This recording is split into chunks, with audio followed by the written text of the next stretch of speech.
Hello, everybody, and welcome back to Market Talk. This is number 5 with Joe Valente from Tabatchouk Law, Robert Snyder from Silex Financial. Gentlemen, thank you again for joining me today.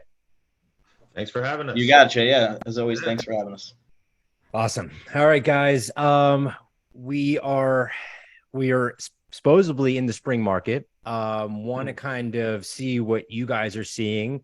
It's definitely not your standard spring market by any means. There's not a huge influx of inventory as of right now after the Easter weekend. We are seeing some homes trickle in after the market, after the holiday, but nothing rip roaring by any means. So let's start off. Bob, can you give us somewhat of an update on mortgage rates, what you're seeing in the mortgage market, and then we'll kind of go from there. Well, when we last met, we were talking about the whole bank crisis, and rates had come down considerably with the bank crisis, and then it seemed to be brushed under the carpet. And since then, rates have started to rise again, and we were up in the mid to high sixes. And today we got some good inflation news, so we might see that slow up and come back down a little bit. The numbers were pretty strong. We'll see what the market reactions are today. Okay. So interest rates are, they creep back up a little bit, but they potentially can creep back down in the next, couple of days, depending on what's going I'm on. hoping they'll just like settle down in the mid sixes somewhere, and we can just kind of focus on finding some more homes out there. Right. Yeah, I think we touched on last week. I think all of us were kind of in the agreement that the interest rates don't even matter at this point. Like there's still, a huge number of buyers looking to get in homes, and it just it's an inventory thing. Definitely an inventory thing. Joe, what are you seeing, in New York and New Jersey right now in transactions? Have you seen any influx or any changes on what's going on during the transactions? Yeah, like you said, maybe a slight uptick, nothing monumental, right? With maybe inventory very ever so slightly, and corresponding with that is usually deals increase, but nothing like should be indicative of like the spring season, like April 12th should be like you said, normally it's a big inventory injection, and with that comes a lot of transactions. One thing I started doing was, just talking to my sellers, what's the reason for listing, like moving, right? And just trying to get a better understanding of what's going on. A common theme that I'm getting is the sellers being a little bit older in age, number one, and number two, like they need a cash injection. So like normally, if they were living off investment accounts in the past years when those were performing really well, they could liquidate those. There's less of a tendency, or there's a hesitation to do those because they have not performed well, so they don't want to liquidate those, and they kind of sell in the house as a cash injection and getting into something more lower key, lower cost, whether it's a condo or something like that. That's kind of like the most common theme that I'm seeing among the seller right now is an older person who just needs that money, who doesn't want to liquidate all their accounts. Right. So you're saying that potential inflation is putting a pressure on them on their other financial funds. Maybe they're not doing so well in the market and stuff like that, and they need the injection of the cash from the sale of their house. Maybe just less willing to liquidate those funds at a loss, right? They don't want to they don't want to eat the loss. So yeah, they're trying to be creative in other ways to just fund their lifestyle at this point. A lot of these people are retired and obviously just living off whatever they got set up in that respect. So yeah, that's like the most common seller right now is that. It's definitely not the person who has two kids and is trying to upsize the home, because there's just no inventory to really find that a house. Like the condo is the more popular purchase right now, to be honest, as opposed to a house. There's more condos available than houses. Right. That's an interesting perspective. I haven't seen, I haven't thought of that because obviously some of the, depending on the stocks they purchased and stuff like that, the stock market majority is down. So you have a choice. Do I liquidate at a loss, or do I just hang on and ride this out? What is my strongest asset right now? My strongest asset is my property. Right. So if I have the ability to leave the current property I'm in and I have a secondary home somewhere else, then why not take advantage of the current real estate market? Right. Well, it all circles back to, inventory still being the main problem. But I'm just trying to understand, like, who's our seller today, right? Like, and I think our seller is more of that, up there in age, a little bit older person, as opposed to like, a family in their 30s with a few kids. Do they have a place to go, Joe? That's I think is the key, because the ones I've talked to, they're like, well, if I sell my place and try to downsize or rent, I'm still spending the same amount every month. Yeah, so, I've seen it, right. I've seen answers across the board. I've seen some that are just going into a rental for a year to see what their options are, see how the market, their financial accounts react in that year. But yes, you're right. That's the most varying thing, is where are these people going that are selling? There's not a ton of properties to slide into. So these people may be, going to live with family. That's a response I'm getting, that they go to rent for a year or something. But yeah, it's a varying response in that respect. Yeah. It all circles back to the inventory for sure. It does. And another thing too is like the interest rates, I think we touched on this last month, but the interest rates being so low that majority of the potential sellers now, they have a choice. Hey, do we just hang on to this property and rent it because the interest rates are so low? And not get rid of it. So that's kind of locking up a bunch of stuff as well. 100%. You're just going to have a less of a seller pool because of that point you just raised. That conversation every day. Every day. It's just like, you don't want to sell. Yeah, I think you're going to see a lot of people who didn't really want to become landlords don't have much of a choice. It just, economically speaking, it just makes too much sense. You'll have a lot of people whose mortgage payments, including the taxes, like their full in monthly, is somewhere around $2,500, and they could easily rent that for $35,000 or $4,000. It's kind of like a no-brainer. So it's not even like, do I do this? It's like, I have to do this. That's the conversation. So it makes sense. Then the question is, do you want to be a landlord? Right. Or can you handle it?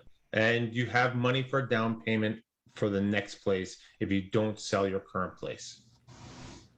And that's covering the gamut of the whole scenario, right? Your money just doesn't grow on trees. Not everybody's in the position where they can just ante up on a new home without using the funds from a sale. So yeah, this is all the interplay. Yeah. I think, even though that interest rates are not the driving factor whether or not someone's going to purchase right now, like there's tons of buyers that are willing to purchase right now. I think the biggest thing is that the interest rates, the main factor of the interest rates that are affecting it's inventory. And I think if we see the interest rates drop, just getting closer to what they previously were, then we'll see an influx of homes on the market, right? And then it could solve the potential inventory issue. It's like, they need to get they need to get a little bit closer to where they were to free up some homes, in my opinion. There's so many factors here, but yeah, there's so many, like, as you guys make a point, like there's just a bunch of things running through my head. Like, even if you want to go the route of, oh wow, like, we got this low payment on our house, let's become landlords. It goes back to you're liquidating accounts that got beat up to purchase your new home. Like, there's no great answer here. Like, you're taking a loss somewhere. You're gonna have to dig and figure out what the best of your less attractive options are, really, is what you're dealing with, right? So as a seller, not everybody's going to be in that position where they're going to be able to hold on to 2 properties and purchase a new home with funds from other accounts that are also, over the last year and a half have 30%, sometimes 40% gotten beaten down with. So yeah, it's just, there's a lot of factors going on here. Yeah. And everyone is, it's a case by case basis, as well. I did, I had a meeting with a couple of agents the other day as well. And we were talking about, clients and stuff like that. And especially, buyers. And I said to a couple of the agents, I go, the biggest thing in the conversation that you need to have with, your buyers right now is, tell them, listen, guys, I need to see all your cards. Like, tell me everything you got going on financially or everything like that, what you think you can do down payment wise, because we need to paint the entire picture before you even enter the market, even into considering purchasing. We have to come up with the strategy to see the highest probability, what your odds are to actually get something, and having that open and honest conversation with them, prepare them for what they're getting into is really, really important right now. Because if you don't have all your ducks in a row, it's going to be really hard to get an offer accepted. Yeah. And even once you get that offer accepted, it's just like, I can't remember a time where there's such an urgency to get out of attorney review because there's just another offer looming. And if you try to enter a weekend, especially without ending attorney review, there's a good chance your deal's not going to be sitting there on Monday morning. I know it's a white knuckle ride until you you get under contract. Yeah, that initial contract signing doesn't hold a ton of weight these days. So. No, not at all. Is there I talked to a client this morning who does estate sales. I thought this was interesting. She said to me that she has multiple clients who are selling, who their deals fell apart because of the appraisal. Now, I'm not seeing that. Yeah. But are you guys seeing anything like that? I have seen, knock on wood, I've seen very few low appraisals, and even if they've come in low, they're easily worked out. Have you guys seen any issues? I definitely don't see that as an overriding issue. Just your standard, may have one or two of those you're dealing with at any time, but under appraisal, I don't see that as being an issue right now. No, that could just be. In fact, I think it's better than I expected it to be. I've seen less low appraisals than I would have thought I would see. Yeah, I'm kind of with you there. Yeah, I'm actually surprised that is an issue. Yeah, I haven't seen much appraisals come in like ridiculously low by any means, but with the inventory and the amount of buyers right now, there's so much gap, gap coverage in regards to appraisals on buyers that are willing to cover. So I am surprised that even if it does underappraise, that any of the buyers are walking away on that deal, which is interesting. Well, yeah. Is there an end in sight? Does anybody see an end in sight? No, I really don't. I think this is something we're going to be talking about in 24. And that could be wrong. Look, the only way there's an end in sight is if we get some sort of COVID, something unexpected. Not that I'm expecting COVID, but something unexpected. Yeah, we need something. Yeah, like you're saying, you need something big to kind of shock the system almost. Right, to make all these other factors kind of afterthoughts, right? Yeah. We need to build more houses. Is that what we need to do? Yeah, I guess so. I don't even. What's interesting also is the other conversation I'm having way more than I've ever had in my career is, in New Jersey we have this mansion tax, right? Anything over $1 million, you pay the tax. It's a common conversation now. $1 million is no longer an expensive home in New Jersey. No, a lot of times it's still a home that needs work. So yeah. It's crazy. I know. It's I was thinking about that the other day. Like $1 million is not even a drop in the bucket in our market these days. Definitely. It's crazy. Especially good money on that. Right. And depending on where you're looking, obviously, if you're looking anything with proximity to New York City, Essex County based, $1 million doesn't get you much. Doesn't get you much. Nope. No. I think go ahead, Joe. Yeah, I think along the lines of Bob's, and you said something big to shock the system. It's got to be something, and it's impossible to imagine these things before they happen, but something that spurs relocation. What that's going to be, who knows? But something that kind of overrides the fact, because I think that the number one prevailing thing right now with inventory is sellers not selling homes because of their monthly mortgage payment, right? I think everyone would agree that's probably the number one factor why we have low inventory. So it's got to be something that kind of throws it in motion where that's not as big of a factor anymore, or at least levels the playing field where you have something where that's not the main consideration that every seller has in their mind or potential seller has in mind. So who knows what that is? I mean, going back to if we were sitting here, if we were having this podcast in 2019, we wouldn't have been able to predict the occurrence of the next 4 years. It's impossible. So who knows? Yeah. It's like not at all. Never would have expected what we have now. No, I don't know what's happening tomorrow. Yeah, it's to a certain extent, it's like, it's almost a fruitless exercise trying to predict what's going to happen 6 months from now. Yeah, it's fun to talk about, but it's just like, who knows, man? Who knows? There's so many variables. That's why I tell buyers, if you're, when they ask me, should I buy or wait? I'm like, I don't know what you're waiting for. Only reason to wait is if you can't afford anything, and you need to, then you need to wait. But if you're in the price range and you can afford it, you might not find anything, but there's no reason to wait. You're waiting for lower rates. Okay, you can always refinance down the road. And if you're waiting for lower values, it might be a long time. So you might lose out on it. Might be more expensive next year.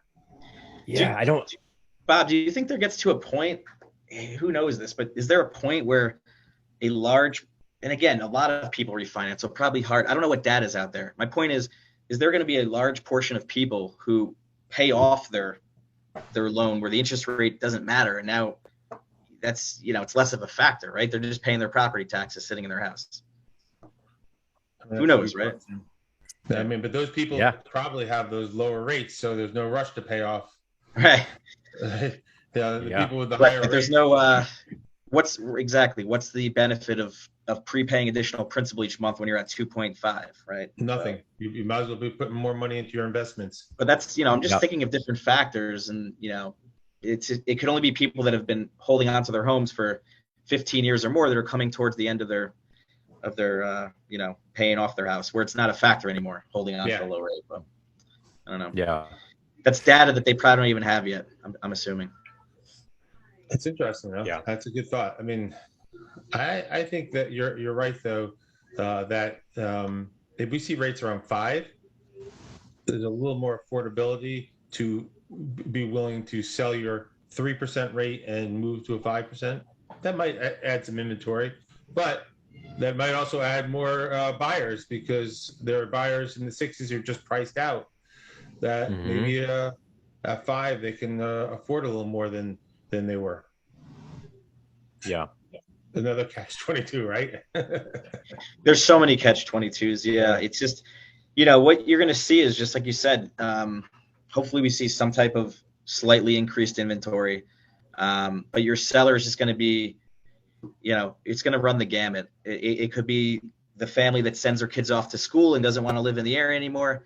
Your older person who's looking to downgrade or go live with family, but there's not going to be like a steady type of seller profile, right? I think that's the issue here. Right. It's not as simple as we need a bigger house, let's sell it and buy a bigger house. That was the big boom, of the COVID. There's a lot of sells and purchases, people upgrading and whatnot, but you don't see that right now. It's not a lot of that. Right. A lot of clients I've talked to who need a bigger house and are refusing to buy a bigger house because they don't want to give up their rate. Yeah. That's a big conversation.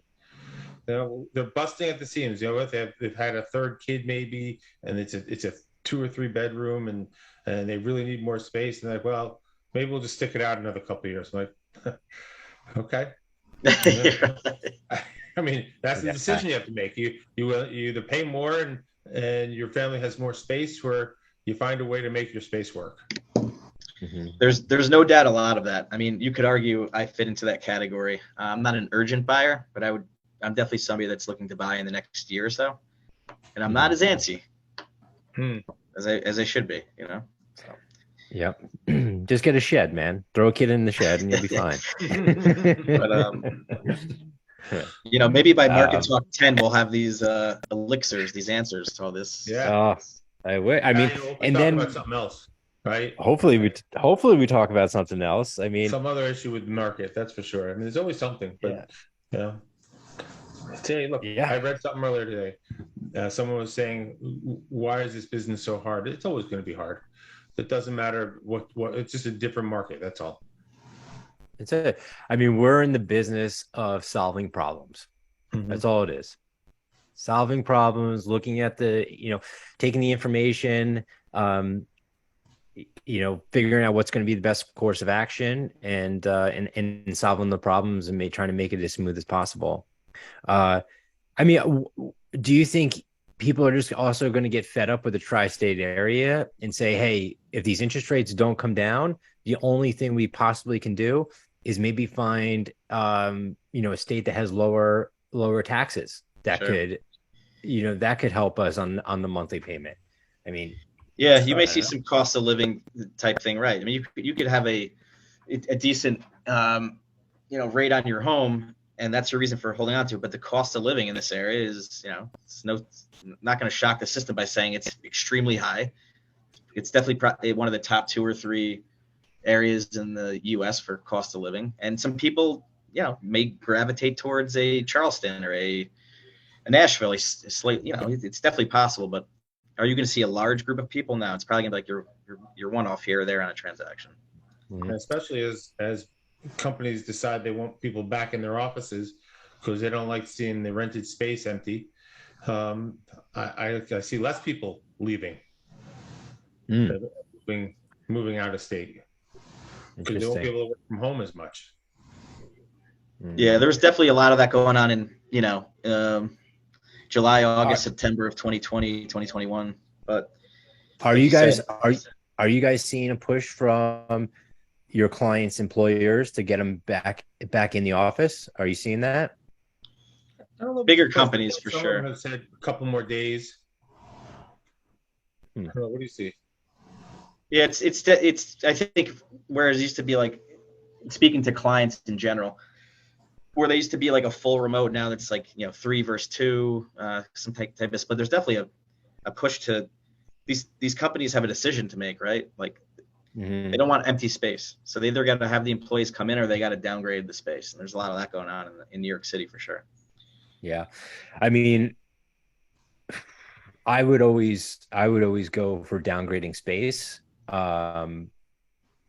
One, for obviously overhead, and 2, remote working because of attracting talent that might be out of the tri-state area. That's just that's just my opinion on that. Yeah, I don't know how long it's going to take, but there's definitely going to be. It's probably in the works already as we speak. There's going to be a conversion of commercial space to residential space in New York City, Jersey, Hoboken, Jersey City. The areas close in proximity to the city. You're going to see it at some point, whether it's a few years, 5 years. There's a lot of zoning that has to get passed in order to do that, but it's going to happen. It's a matter of time. I mean, it has to. I mean, there's only so much land in the tri-state area that's buildable, right? And what's in higher demand, commercial real estate or residential real estate?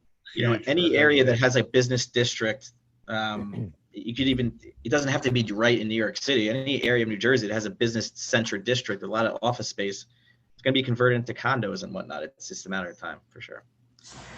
Yeah. Yeah, that's like market talk like 200 though. We're not. It started with the malls, right? The malls are being turned into, because there's no use for these big old malls anymore. They're turning those into like senior living, right? Or like apartments, and then they have some stores on the first floor and then apartments above. I'm seeing a lot of that with the malls. Yeah. I mean, I don't see commercial real estate going back to where it was prior to COVID. I mean, I'd be extremely shocked if it does. I don't think it can. I mean, you may see like a revitalization from where it is now. Right. But you're not going to see, 2015 commercial real estate again. It's just not going to happen. At least not at some point. The leaders will be like, "Oh, the reason our profits are down is because everybody's working from home," and they'll find a reason, to bring people back into the office, and then they'll need more space, and so there will be. I think there'll be some resurgence. I don't think it to be like you said, 2015, but I do think that that's kind of cyclical. Leaders think, everybody's more productive from home. Then they think that everybody's more productive in office, and it seems to go back and forth. Yeah, I mean, maybe building is literally the solution to the inventory problem. Like you said, Bob, it's not going to be an overnight solution. We're going to be sitting in this in 2024 as well. I believe firmly with you on that. Mhm. But, you know, I think construction, you know, in order to build new stuff, you need the construction costs and the materials to kind of get under control. So maybe that's the answer. Maybe literally that's the solution. Who knows? And go ahead, Bob. What were you gonna say? I'm good. I was just laughing. Yeah. I mean, it's baffling. Sometimes it's just a head scratcher, you know. Mm-hmm. Any final thoughts before we jump off, gentlemen? No, I'm at a loss.